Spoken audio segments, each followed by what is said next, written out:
Faisal Rashid. Paisley. It's a pleasure to serve under your chairmanship, and I would like to begin by congratulating my honourable friend, member for the City of Chester, for securing this important debate. I would also like to thank a backbench business committee for giving myself and my colleagues the opportunity to raise our constituents' concerns about this important issue in the House. Mr. Paisley, the tolls on the Mersey crossings are a huge issue for hundreds of thousands of people living in the northwest. My honourable friends have already commented on the regional disparity in the number of tolls across the United Kingdom and the inconsistencies in the government's policies, which proudly claims the economic benefits of scrapping the tolls on the Severn Bridge. I cannot believe yet is simultaneously, for the first time in the UK, imposing a toll on users for what was previously a toll-free bridge, Silver Jubilee Bridge, and which is now closed, and there is no pedestrian crossing or cycle crossing on the new bridge. This decision is affecting a huge number of people in the northwest, with little consideration for the damage it will do to the region. Mr. Paisley, the tolling of the Silver Jubilee and Mersey Gateway bridges is quite simply causing misery for a huge number of my constituents. Just before the 2015 election, as mentioned by my honourable friend, the then Chancellor of the Exchequer came to Warrington and made a commitment to the people of Warrington and Cheshire West that they would be exempt from these tolls. And in January 2017, the promise was broken. If I were more sceptical for the Conservative government at that time, I might suggest there was some electioneering in the timing of the former Chancellor's announcement. And it is no surprise the U-turn on this commitment has left a deep feeling of betrayal with many of my constituents.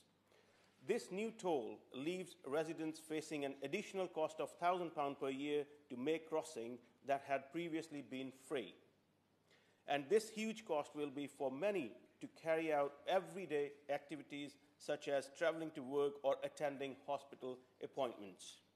The Halton and Warrington hospitals form part of the same NHS trust, yet they are on either side of the bridges, and therefore many people are forced to cross the bridge to receive treatment.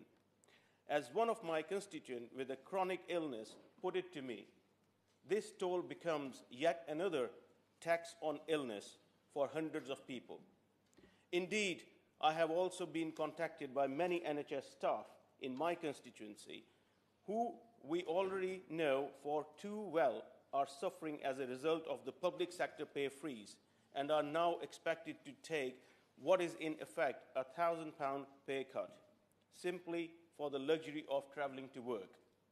This is a huge financial strain on my constituents, especially for those on the lowest wages.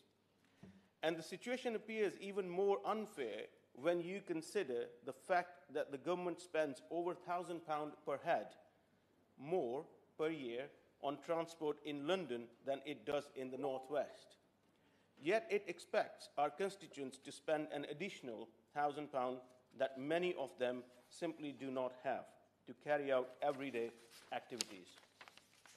The introduction of this toll is also a serious burden on local businesses. One local business and Freight Trade Association member has predicted that the tolls alone will cost an additional £1.5 million per year to the business. Will you give way on this point?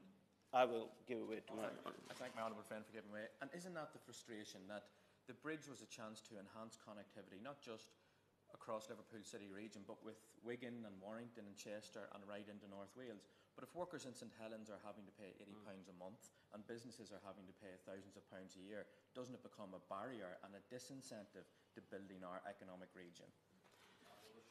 Thank you for the intervention, and I totally agree by honourable friend's comment on this. And this is so important that the Minister today, make some firm commitment for the region, and it's how it's affecting the businesses and the local people. So this is before considering the administration cost. I mean, this is what my constituent says, is £1.5 million per year it will cost to his business. And there will be on top administration cost for completing necessary paperwork. Additionally, the millions of pounds that motorists cross the region are now being forced to spend to make the crossing is money that is no longer being spent on local businesses or being used to boost local economies. But it is not just a financial burden that is being put on local residents.